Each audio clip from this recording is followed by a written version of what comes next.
Good afternoon all of you. तो जैसा कि आप लोगों को पता है, हम पढ़ रहे थे बैक्टीरियल कम्युनिकेबल डिजीज़, जिसमें दो डिजीज़ अपन ने डिप्थीरिया और पर्टूसिस डिस्कस की थी। तो इसी सीरीज को बैक्टीरियल कम्युनिकेबल डिजीज़ को कंटिन्यूस करते हुए आज के इस वीडियो लेक्चर में हम डिस्कस करेंगे बैक्टीरियल कम्युनिकेबल डिजीज़ टेटनस के बारे में, जो कि एक इम्पोर्टेंट टॉपिक है। तो चलिए स्टार्ट करते हैं इसके बारे में जानना। सबसे पहले बात करते हैं टेटनस होता क्या है या इसकी डेफिनेशन क्या होती है। तो tetanus is an acute communicable disease, acute communicable disease है और न्यूरोमस्कुलर डिजीज़ है। मीन्स टेटनस हमारे न्यूरोमस्कुलर सिस्टम को, हमारे नर्वस सिस्टम को और मस्कुलर सिस्टम को अफेक्ट करती है। देन कैसे अफेक्ट करती है? Characterized by muscle rigidity and painful contraction of voluntary muscles. इस टेटनस के अंदर जो मसल्स होती है हमारी बॉडी की, उनकी रिजिडिटी हो जाती है, और जो हमारी वॉलंटरी मसल होती है, मोस्टली ये वॉलंटरी मसल्स को अफेक्ट करती है, इन वॉलंटरी मसल्स को अफेक्ट नहीं करती। तो rigidity and painful contractions of voluntary muscles, हमारी बॉडी की वॉलंटरी मसल्स में पेनफुल कॉन्ट्रैक्शंस होते हैं, सच एज जो muscles, respiratory muscles and pharyngeal muscles. इनमें से मोस्टली अपने फेस की जो मसल्स होती है या जो जो की मसल्स होती है उनको, and respiratory muscles, laryngeal pharyngeal muscles को ये अफेक्ट करती है। उनके अंदर पेनफुल कॉन्ट्रैक्शन डेवलप हो जाते हैं और उनकी रिजिडिटी हो जाती है। तो इस तरह से ये डिजीज़ कैरेक्टराइज्ड होती है। देन इसका जो पॉजिटिव एजेंट होता है, जिसको कहा जाता है क्लोस्ट्रीडियम टेटेनी, इसका जो बैक्टीरिया होता है वो होता है क्लोस्ट्रीडियम टेटेनी, से ये डिजीज़ आगे स्प्रेड होती है। देन रिजर्वायर ऑफ इन्फेक्शन की बात करें कि ये क्लोस्ट्रीडियम टेटेनी जो होता है वो कहाँ पाया जाता है, इसका रिजर्वायर क्या होता है। तो the natural habitats is found in the soil and dust. जो क्लोस्ट्रीडियम टेटेनी का नेचुरल हैबिटेट होता है वो डस्ट के अंदर और सॉइल के अंदर प्रेजेंट रहता है। The bacilli are also found in intestine of animals. इसके अलावा ये कुछ एनिमल्स जैसे कि काऊ, गोट, सिप, इनकी एनिमल की इंटेस्टाइन के अंदर भी ये बैक्टीरिया प्रेजेंट रहता है। Then excreted with their faeces, जब वो अपना फिकस पास आउट करते हैं एनिमल्स, तो उसके साथ ही एक्सक्रीट किया जाता है, और वो फिकस जब मिट्टी के अंदर सॉइल के साथ मिक्स हो जाता है तो ये बैक्टीरिया सॉइल के अंदर भी चला जाता है। मीन्स ऐसी सॉइल जो कंटामिनेटेड होती है या जिसके अंदर एनिमल्स अपने फिकस को पास करते हैं, उस सॉइल के अंदर ये पॉजिटिव एजेंट पाए जाने की ज़्यादा संभावनाएं रहती है। Then the spore survive for years in soil, और ये जो टेटनी का स्पोर होता है वो कई सालों तक मिट्टी के अंदर, डस्ट के अंदर सर्वाइव कर सकता है। देन बात करते हैं पीरियड ऑफ कम्युनिकेबिलिटी। तो जो टेटनस होता है ये कम्युनिकेबल डिजीज़ है, लेकिन one person to another person transmit नहीं होती। ये इन्फेक्टेड सॉइल से, डस्ट से या कोई कॉन्टामिनेटेड आर्टिकल से, उनसे ट्रांसमिट होती है, लेकिन पर्सन टू पर्सन इसका ट्रांसमिशन नहीं होता। तो अगर एक पर्सन को टेटनस है तो वो दूसरे पर्सन को अफेक्ट नहीं करता, तो इसका पीरियड ऑफ कम्युनिकेबिलिटी कुछ नहीं होता। देन मोड ऑफ ट्रांसमिशन की बात करें कि टेटनस ट्रांसमिट कैसे होता है, तो इसके ट्रांसमिशन के कई रूट होते हैं। वैसे डायरेक्ट ट्रांसमिशन तो नहीं होता, पर्सन टू पर्सन ट्रांसमिशन नहीं होता। सबसे पहला इसका ट्रांसमिशन होता है वुंड कॉन्टामिनेशन। मीन्स अगर कोई वुंड है और वो वुंड इन्फेक्टेड सॉइल के, इन्फेक्टेड डस्ट के कांटेक्ट में आ गया तो उससे ट्रांसमिट हो सकता है। देन इन्फेक्टेड फोमिट्स, अगर किसी पर्सन के इन्फेक्टेड फोमिट्स है या इन्फेक्टेड आर्टिकल्स है तो आर्टिकल्स के थ्रू ये ट्रांसमिट हो सकती है। देन सॉइल्ड और infected dressing in on wound, अगर किसी वुंड पे सॉइल लग जाए या इन्फेक्टेड ड्रेसिंग अप्लाई कर दी जाए तो उससे भी टेटनस होने की पॉसिबिलिटीज़ रहती है। Then umbilical cord sepsis, umbilical cord cutting के दौरान एसेप्टिक टेक्निक ध्यान में ना लाई जाए या एसेप्टिक टेक्निक यूज़ ना की जाए, कोड कटिंग के टाइम इन्फेक्टेड आर्टिकल्स यूज किए जाए, तो उस कंडीशन में भी अम्बिलिकल कोड के थ्रू ये ट्रांसमिट हो सकता है। देन सर्जिकल इंसिजन के थ्रू, सर्जिकल इंसिजन की स्टेराइल ड्रेसिंग नहीं करने से या सर्जिकल इंसिजन लगाते टाइम एसेप्टिक टेक्निक यूज नहीं करने के कारण भी सर्जिकल इंसिजन के थ्रू भी टेटनस ट्रांसमिट हो सकता है।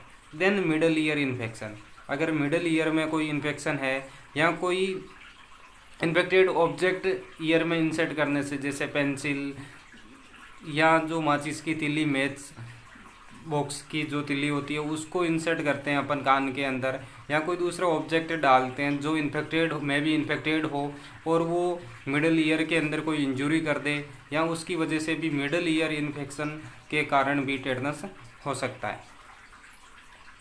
देन इसका इनक्यूबेशन पीरियड की बात करें तो टेटनस का जो इनक्यूबेशन पीरियड रहता है वो यूजुअली रहता है 6 to 10 डेज। मीन्स अगर किसी पर्सन के अंदर क्लोस्ट्रीडियम टेटनी एंटर करता है तो उसके सिम्टम्स डेवलप होने में 6 से 10 दिन तक का टाइम लग सकता है। इसके बाद बात करते हैं टाइप्स की।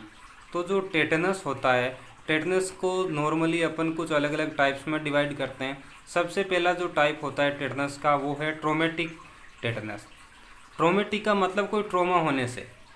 तो in this type the trauma is the most या मेन कोज ऑफ टेटनस। कोई ट्रोमा हो जाना मेन कोज होता है। द टेटनस में रिजल्ट फ्रॉम मोस्ट ट्राइवल और इवन अननोटेड वुंड। कोई वुंड हो जाए अपन नोटिस नहीं करते, तो वो वुंड अगर किसी इन्फेक्टेड डस्ट के कांटेक्ट में आएगा, सॉइल के कांटेक्ट में आएगा, तो उस वुंड के थ्रू जो क्लोस्ट्रीडियम टेटनी होगा वो हमारे बॉडी के अंदर एंटर करेगा और टेटनस डेवलप कर देगा। तो ये होता है ट्रोमेटिक टेटनस। देन सेकंड जो टाइप होता है वो होता है puerperal tetanus. Puerperal tetanus, this is the type of tetanus follows the abortion and labour. जो अबॉर्शन होने के बाद हो या लेबर डिलीवरी होने के बाद होने वाला टेटनस है उसको कहा जाता है पुरपेरियल टेटनस। क्योंकि अबॉर्शन होने के बाद या डिलीवरी होने के बाद यूट्रस होता है वो बहुत फेवरेबल होता है टेटनस का जो स्पोर होता है उसके डेवलप होने के लिए। तो अगर इस टाइम अबॉर्शन के टाइम या डिलीवरी के टाइम एसेप्टिक टेक्निक यूज ना की जाए या जो अपन आर्टिकल्स यूज कर रहे हैं वो स्टेराइल नहीं है, तो इस टाइम टेटनस होने की बहुत बड़ी रिस्क रहती है। तो इस प्रकार का अगर टेटनस कोई होता है तो उसको कहते हैं अपन पुरपेरियल टेटनस। देन जो थर्ड टेटनस का टाइप है वो होता है ऑटोजेनिक। ऑटो वर्ड का मतलब होता है ईयर। मीन्स इसके अंदर जो ईयर होता है वो पोर्ट ऑफ एंट्री होता है। अगर अपन को इन्फेक्टेड मटेरियल जैसे पेंसिल या मैच स्टिक, माचिस की तिल्ली कान के अंदर इंसर्ट करते हैं, डालते हैं, और उस पेंसिल या माचिस की तिल्ली से भी पॉजिटिव एजेंट ईयर के अंदर एंटर कर सकता है और एंटर करके वहाँ पे मिडल ईयर के अंदर इन्फेक्शन करेगा, ओटाइटिस मीडिया करेगा, देन आगे जाके वो टेटनस कोज करेगा। तो इस प्रकार ये ऑटोजेनिक टेटनस होता है। देन फोर्थ जो टाइप होता है इसका वो होता है idiopathic tetanus. Idiopathic tetanus means it occurs due to absorption of tetanus toxin from intestinal tract. कि अपन ने जो इन्फेक्टिव एजेंट था वो किसी फूड मटेरियल के साथ अपनी बॉडी के अंदर चला गया, खाने पीने की चीज़ के साथ ओरल रूट से चला गया, देन इंटेस्टाइन से वो अब्जॉर्व होके ब्लड स्ट्रीमिंग तक पहुंच जाए, इंटेस्टाइन से अब्जॉर्व होके ब्लड स्ट्रीम तक पहुंच जाए और फिर टेटनस कोज कर दे। तो इस प्रकार का टेटनस कहलाता है idiopathic tetanus. Means GI tract के थ्रू इन्फेक्शन ट्रांसमिट होना। देन जो फिफ्थ टाइप होता है इसका वो होता है नियोनेट्रम टेटनस। नियोनेट्रम टेटनस ये टेटनस का सबसे मोस्ट कॉमन टाइप होता है। Then the tetanus occurs due to the infection of umbilical cord after birth. कि जब बच्चे की डिलीवरी होती है तो डिलीवरी के बाद जब कॉर्ड कटिंग की जाती है, कॉर्ड कटिंग के टाइम अगर एसेप्टिक टेक्निक को फॉलो ना किया जाए तो क्या होगा, एसेप्टिक टेक्निक को फॉलो नहीं करने के कारण अम्बिलिकल कॉर्ड का इन्फेक्शन हो जाएगा और बच्चे के अंदर टेटनस डेवलप हो जाएगा। तो इस प्रकार का टेटनस कहलाता है नियोनेट्रम टेटनस या टेटनस नियोनेट्रम। तो ये मोस्ट कॉमन टाइप का टेटनस होता है बच्चों के अंदर होने वाला। देन इसके प्रिवेंशन के लिए क्या किया जाता है, प्रेगनेंसी के दौरान 2 टेटनस की वैक्सीन दी जाती है। तो इस प्रकार ये मोस्टली टेटनस के 5 टाइप होते हैं। देन बात करते हैं इसके क्लिनिकल फीचर्स की, टेटनस के क्या साइन एंड सिम्टम होते हैं। तो अपन ने पढ़ा था इसके इंट्रोडक्शन में कि इसके अंदर क्या होता है, मसल्स रिजिडिटी होती है और जो हमारी बॉडी की वॉलंटरी मसल्स मीन्स जो मसल्स हमारे अंडर कंट्रोल होती है, वॉलंटरी होती है, विशेषकर स्पेशली मसल्स ऑफ जो, नेक एंड रेस्पिरेटरी की जो मसल्स होती है उनके अंदर रिजिडिटी डेवलप हो जाती है और पेनफुल स्पाज्म देखने को मिलते हैं। तो इसके अंदर जो साइन डेवलप होंगे वो इस प्रकार है। क्लिनिकल फीचर्स, एक होगा रिसस सार्डोनिकस। रिसस सार्डोनिकस मतलब जो फेशियल मसल्स होगी उसकी, उनके अंदर स्पाज्म आएंगे, रिजिडिटी हो जाएगी। तो उसका जो माउथ होता है वो ऐसे खुला हुआ रहेगा, मीन्स बंदर की टाइप दिखेगा माउथ, और जब वो स्माइल करेगा तो बंदर की तरह स्माइल करता हुआ दिखेगा, इसलिए अपन इसको बोलते हैं रिसस सार्डोनिकस। या दानव की तरह दिखेगा, इसलिए अपन नाम देते हैं इसको डेविल स्माइल भी बोलते हैं। तो डेविल स्माइल जो होता है, इम्पोर्टेंट पॉइंट है कि डेविल स्माइल या रिसस सार्डोनिकस टेटनस का साइन होता है। देन दूसरा होता है कि मसल्स के अंदर स्पाज्म आने के कारण इसके अंदर लॉर्डोसिस देखने को मिलता है, मीन्स स्पाइनल कॉर्ड का आगे की ओर आर्चिंग हो जाती है और वो धनुष की तरह दिखाई देने लगता है। मीन्स स्पाइनल कॉर्ड के अंदर बैंड पड़ जाता है, धनुष की तरह दिखाई देने लगता है, आर्चिंग हो जाती है बैक की और स्पाइनल कॉर्ड की। तो उस साइन को बोलते हैं अपन ओपिस्थोटोनस, मीन्स धनुषाकार हो जाना। देन लोग जो, जबड़े का जुड़ जाना, डिफ़िकल्टी इन स्वालोइंग, क्योंकि रेस्पिरेटरी मसल्स के अंदर स्पाज्म आने के कारण स्वालोइंग में डिफ़िकल्टी होगी। Restlessness, irritability, headache, fever and tachycardia. तो इस प्रकार ये बाकी कुछ कॉमन साइन और स्पेसिफिक साइन की बात करें तो रिसस सार्डोनिकस या डेविल स्माइल और ओपिस्थोटोनस टेटनस के क्लासिकल साइन होते हैं। इसके अलावा लोग जो, और टेटनस को लोग जो के नाम से भी जानते हैं क्योंकि इसके अंदर जबड़े जुड़ जाते हैं या लोग हो जाते हैं। इसके बाद हम बात करते हैं डायग्नोस्टिक इवैल्यूएशन की, कि अगर किसी पर्सन को टेटनस हो गया तो अपन कैसे आइडेंटिफाई कर सकते हैं। तो डायग्नोस्टिक इवैल्यूएशन के लिए सबसे पहले history collection and physical examination के through, then presence of sign and symptom, जो साइन एंड सिम्टम जैसे ओपिस्थोटोनस प्रेजेंट है उसके अंदर, रिसस सार्डोनिकस प्रेजेंट है, स्वालोइंग में डिफ़िकल्टी हो रही है, रेस्पिरेटरी मसल्स के अंदर पेनफुल स्पाज्म हो रहे हैं, तो इन साइन एंड सिम्टम से अपन वैसे डायग्नोस कर सकते हैं। लेकिन कन्फर्मेटरी डायग्नोसिस के लिए एल्वुलार अब्सेस या जो रेस्पिरेटरी के सेक्रीशंस है उनकी कल्चर की जाती है, जिससे कंफर्म हो जाएगा उनके अंदर क्लोस्ट्रीडियम टेटनी की प्रेजेंस कंफर्म हो जाएगी। देन प्रिवेंशन या बचाव की बात की जाए तो इसका प्रिवेंशन करने के लिए क्या करेंगे। Tetanus is best prevented by active immunization with tetanus toxoid. तो जो टेटनस होता है क्लोस्ट्रीडियम टेटनी, उसके टॉक्सिन्स होते हैं। टेटनस क्या करता है, इनके जो टॉक्सिन्स होते हैं वो डिजीज़ को कोज करने का काम करते हैं। तो इसको प्रिवेंट करने के लिए वैक्सीन, एक्टिव इम्यूनाइजेशन किया जाता है टेटनस टॉक्सोइड के थ्रू।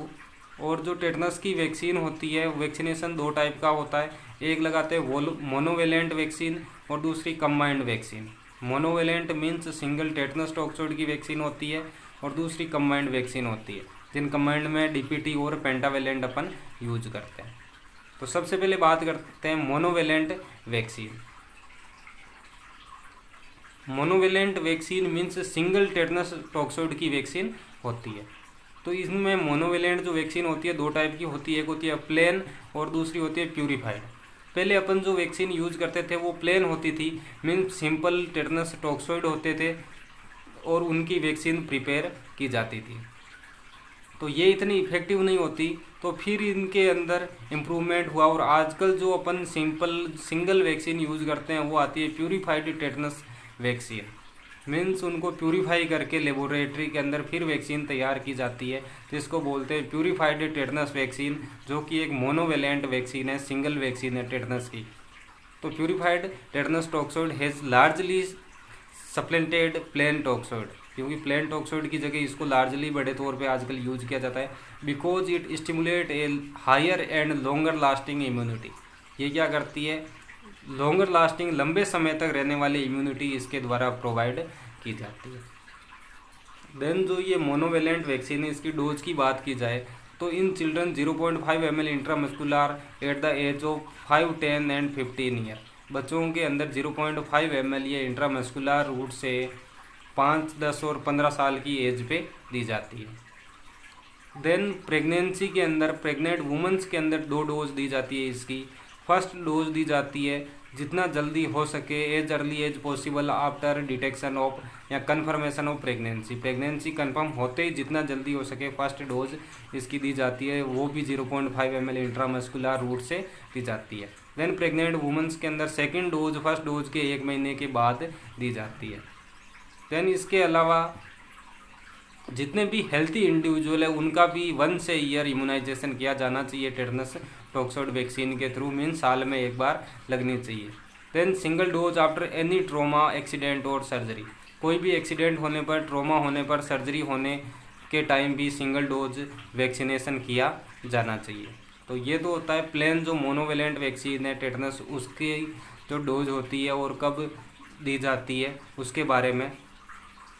इसके अलावा सेकंड जो इसके लिए वैक्सीन यूज़ करते हैं डीपीटी, जो अपन पढ़ चुके हैं। DPT vaccine diphtheria pertussis tetanus से प्रिवेंट करती है। डोज पढ़ ली थी अपन ने 6th, 10th and 14th week पे 0.5 ml इंट्रामस्कुलर दी जाती है। इसके अलावा 18 to 24 मंथ्स पर बूस्टर डोज दी जाती है डीपीटी की। देन इसके अलावा 5 to 6 ईयर पर डीटी की भी बूस्टर डोज अपन यूज करते हैं। देन इसके अलावा अगर डीपीटी की जगह आजकल अपन ने रिप्लेस कर दिया है, पेंटावेलेंट वैक्सीन भी यूज करते हैं, जो कि 5 डिजीज से प्रिवेंट करने का काम करती है। इसकी भी डोज 0.5 ml इंट्रामस्कुलर होती है, 6th, 10th and 14th week पर दी जाती है। तो ये जनरल प्रिवेंटिव मेजर्स थे जिसमें मोनोवेलेंट वैक्सीन इंपॉर्टेंट थी, बाकी कम्बाइंड वैक्सीन पिछली 2 डिजीज़ में अपन ने डिस्कस की थी। देन बात करते हैं इसके ट्रीटमेंट की। तो ट्रीटमेंट के लिए पैसिव इम्यूनाइजेशन किया जाता है, प्रिवेंशन के लिए एक्टिव इम्यूनाइजेशन किया जाता है, ट्रीटमेंट के लिए पैसिव इम्यूनाइजेशन किया जाता है। अगर किसी को टेटनस हो जाए उस कंडीशन में अपन यूज़ करते हैं human tetanus hyper immunoglobulin. Human immunoglobulin use करते हैं टेटनस के, जिनकी डोज रहती है 250 to 500 इंटरनेशनल यूनिट। ये डोज में ह्यूमन इम्यूनोग्लोबुलिन या गामा ग्लोबुलिन दिए जाते हैं। देन इसके अलावा अपन यूज़ कर सकते हैं anti tetanus serum ATS use करते हैं, जिसकी डोज रहती है 1500 इंटरनेशनल यूनिट। देन इसके अलावा एंटीबायोटिक्स यूज करते हैं अपन, पेनिसिलिन और इरिथ्रोमाइसिन जो अच्छी ड्रग्स है, इनको भी यूज किया जा सकता है। तो इस प्रकार से ये छोटी सी डिजीज़ कंडीशन थी टेटनस। बाकी की नेक्स्ट डिजीज़ नेक्स्ट वीडियो में कंटिन्यूस करेंगे। Thank you.